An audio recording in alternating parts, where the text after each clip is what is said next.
मेरी ज़िंदगी है तू की आने वाली एपिसोड में आप लोग देखेंगे कि यहाँ पर आयरा जब दादी जी के पास आती है और दादी जी से कहती है कि मुझे कामयार की बिल्कुल भी समझ नहीं लग रही, क्योंकि वो कभी कभी तो मेरा ख्याल रखता है और कभी कभी ऐसे हो जाता है कि मेरी वो बात भी नहीं सुनता है। और उसके बाद यहाँ पर आयरा बहुत ही परेशान होती है कामयार के लिए और उसे दादी जी समझाती है कि बेटा, तुम्हें अब इस चीज़ का ख्याल रखना पड़ेगा, क्योंकि कामयार पहले तो ऐसा नहीं था, लेकिन उस सदमे की वजह से पहले उसकी शादी टूटी थी, उस दिन के बाद कामयार ऐसा ही बन चुका है। और दादी जी यहाँ पर बहुत ही आयरा को समझाती है और आयरा कहती है कि मैं इस बात को समझ चुकी हूँ, लेकिन मैं ही जानती हूँ कि मैं ही कामयार को ठीक करूँगी। और दूसरी तरफ ये जो बुरे लड़कियों के साथ ही पार्टी में जाता है और इसकी वजह से ही इसका दिमाग खराब हो गया है, और मैं नहीं चाहती हूँ कि कामयार एक बुरा लड़का बने। और उसके बाद दादी जी कहती है कि मुझे तुम पर पूरा यकीन है कि तुम ही कामयार को बदल सकती हो। और कामयाब बहुत ही बदल चुका है, क्योंकि पहले तो वो ऐसा बिल्कुल भी नहीं था।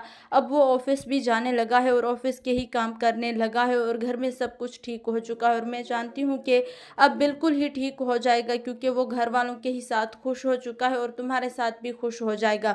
तो यहाँ पर आयरा कहती है कि मुझे भी दादी जी इस चीज़ का यकीन है। और दूसरी तरफ यहाँ पर कामयार बहुत ही परेशान हो जाता है और बहुत ही उलझनों में फंस जाता है। वो कहता है कि मैं ऐसा क्या करूं जिसके बाद मैं भी ठीक हो जाऊं और मेरी पूरी फैमिली, क्योंकि मैं आयरा के करीब जब जाता हूं तो मुझे उससे नफरत सी होने लगती है और उसके बाद मुझे इतनी मोहब्बत है कि मैं खुद ही समझ नहीं पा रहा हूं कि मुझे क्या करना चाहिए। मैंने इतनी नफरत की है, लेकिन उसके बावजूद भी आयरा मेरे दिल से नहीं उतर रही है, क्योंकि मैं उससे बेइंतहा मोहब्बत करता हूँ। शायद इसी वजह से ही सब कुछ मेरे साथ हो रहा है और मुझे अब कुछ तो करना पड़ेगा, या आयरा के साथ खुश ही रहना पड़ेगा या उसे मैं छोड़ दूँ।